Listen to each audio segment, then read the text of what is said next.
दोस्तों, श्रीमद् भगवद गीता हमें जीवन जीना सिखाती है, सही आचरण करना सिखाती है और जीवन में हमें आगे बढ़ना सिखाती है। बस हमें ज़रूरत है श्रीमद् भगवद गीता पढ़ने की, इससे ज्ञान अर्जित करने की और इसे अपने जीवन में उतारने की।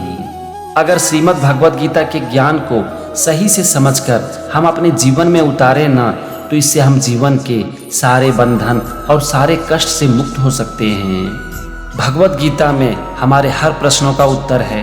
बस हमें ज़रूरत है अर्जुन की जगह पर खुद को रखने की और ये देखने की कि भगवान हमसे क्या कह रहे हैं। भगवान श्री कृष्ण कहते हैं कि तुम उस अविनाशी को जानो जिससे कि ये संपूर्ण जगत व्याप्त है और उस अविनाशी का विनाश करने में कोई भी समर्थ नहीं है। भगवान श्री कृष्ण ने श्रीमद् भगवद गीता के दूसरे अध्याय में बहुत बार ये कहा है कि हम सब एक आत्मा हैं और इस आत्मा का विनाश नहीं किया जा सकता। ये आत्मा संपूर्ण जगत में व्याप्त है और कोई भी इसका नाश नहीं कर सकता। भगवान श्री कृष्ण आगे कहते हैं कि हमारा जो ये शरीर है ये नाशवान है और इसे बचाने का कोई तरीका नहीं है, और हमारी जो आत्मा है ये अविनाशी है और इसे खत्म करने का कोई तरीका नहीं है। दोस्तों, हम अपने जीवन में इतनी चिंताएं क्यों करते हैं पता है? इसका एक बहुत बड़ा कारण है कि हमने खुद को ये शरीर समझ लिया है, और जब तक हम खुद को ये शरीर समझते रहेंगे तब तक हम चिंता से कभी मुक्त हो नहीं सकते। जब हम एक झूठ को रोज खुद से बार बार बोलते हैं तो एक दिन हमारा मन उसे सच मान लेता है। अभी तक हमने खुद को इस शरीर से जोड़कर रखा है। हमने कभी ये सोचा तक नहीं है कि आखिर हम ये शरीर हैं या नहीं हैं, और हम ये मान चुके हैं कि हमारा पूरा जीवन इस शरीर से शुरू होता है और इस शरीर पर जाकर ही खत्म हो जाता है, और ये है हमारे सारे दुख का कारण। जब हमारा ये शरीर बूढ़ा होने लगता है तो हम इसके बारे में चिंता करने लगते हैं। हम ये भूल जाते हैं कि हम ये शरीर नहीं हैं, हम एक आत्मा हैं, और यही भगवान श्री कृष्ण अर्जुन को बार बार समझा रहे हैं, और भगवान श्री कृष्ण अर्जुन के द्वारा आपको समझा रहे हैं।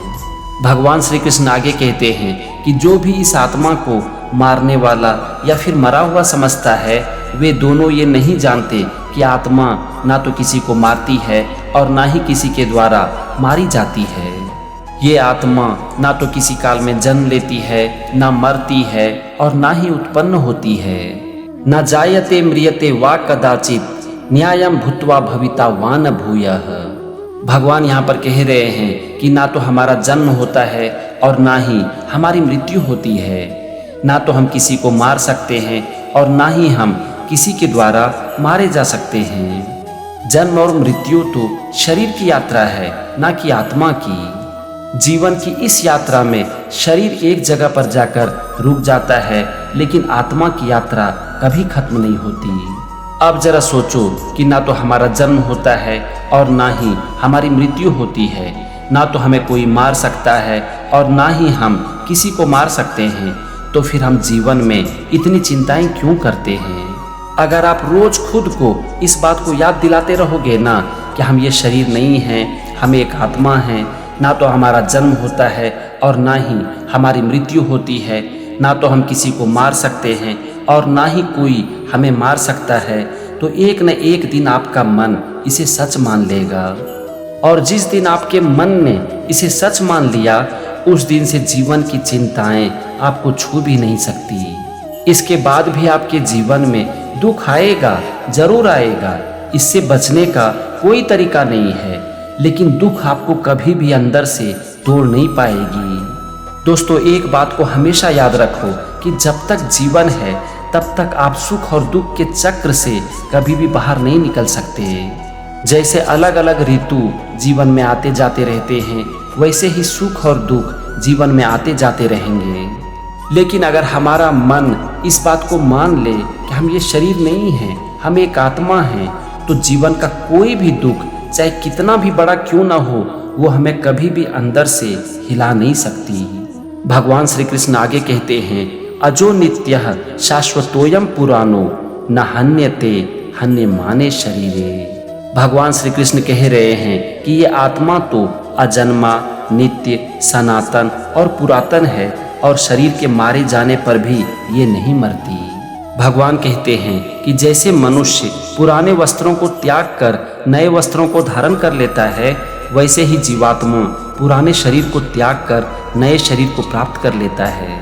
इस आत्मा को शस्त्र काट नहीं सकती, आग जला नहीं सकती, जल गला नहीं सकती और वायु सुखा नहीं सकती, क्योंकि ये आत्मा अछेद्य है, मतलब कि इसे काटा नहीं जा सकता। अदाह्य है, मतलब कि इसे जलाया नहीं जा सकता। अक्लेद्य है, मतलब कि इसे गलाया नहीं जा सकता। और अशोष्य है, मतलब कि इसे सुखाया नहीं जा सकता। ये आत्मा नित्य, सर्वव्यापी, अचल, स्थिर रहने वाला और सनातन है। दोस्तों, जरा सोचो कि हम क्या हैं और हम खुद को क्या समझते हैं। हम खुद को कभी भी इस शरीर से बाहर देखने का प्रयास ही नहीं करते हैं, और इसका सिर्फ एक कारण है, और वो है हमारा अज्ञान। हमें अपने जीवन में सच्चा ज्ञान मिलता नहीं है, और इसीलिए हमारा मन और हमारी ये बुद्धि संकुचित होकर रह जाती है। फिर उसी संकुचित मन और बुद्धि से हम खुद को और पूरी दुनिया को देखते हैं। और जब हम खुद को इस तरह से देखते हैं तो हम अपने आप को इस दुनिया से अलग समझते हैं, और यहाँ से शुरू होता है अपना और पराया।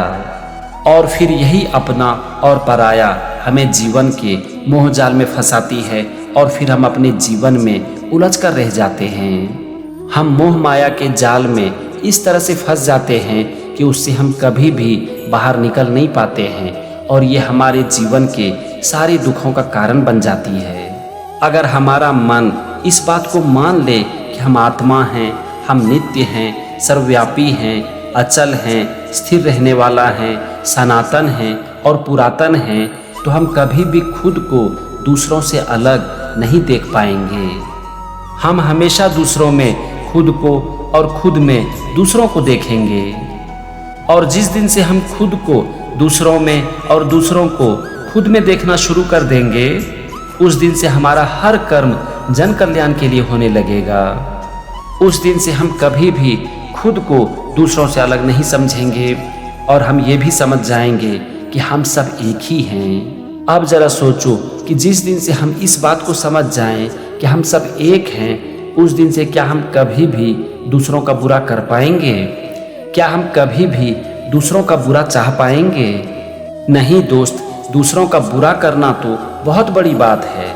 हम दूसरों का बुरा करने के बारे में सोच भी नहीं पाएंगे। मोह और माया जो कि हमें जीवन में सबसे ज़्यादा फंसाती है, उससे हम पूरी तरह से आज़ाद हो जाएंगे।